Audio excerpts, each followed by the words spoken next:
اصول ہمارے اندر یہ ہونا چاہیے کہ انسانوں کے جو بھی احکامات ہیں اور جو بھی اقوال ہیں وہ سب کے سب شریعت کی نظر میں سنت اور رسول اللہ صلی اللہ علیہ وسلم کی تعلیم کے تابع ہیں.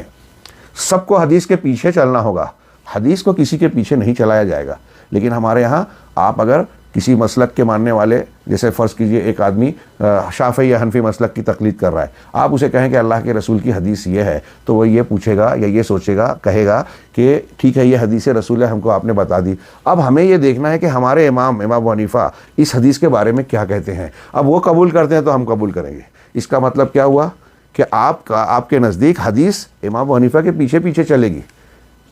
اگر حنفی مسلک اس کی تائید کر رہے تو آپ مانیں گے، حنفی مسلک اس کو نہیں مانتا تو آپ رد کر دیں گے. یہی بات صوفی صاحب، یہی بات جو ہے اخوان المسلمین کا ماننے والا اپنی تنظیم کے قاعدے اصولوں کے معاملے میں کرتا ہے. بزرگوں کی بات کو پیچھے چلنے والا اپنے بزرگوں کے پیچھے، ایک احمد رضا صاحب کا نام لیتا ہے، ان کے مسلک پر چلنے والا وہ اپنے بزرگوں کو اور احمد رضا خان صاحب کو دیکھتا ہے.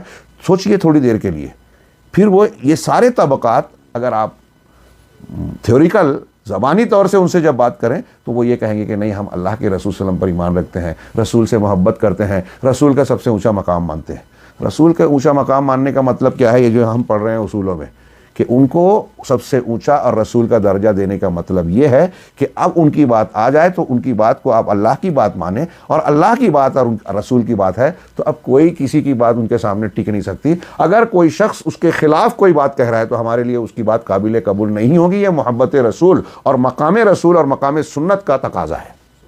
لوگ نہیں سمجھتے، نہیں مانتے.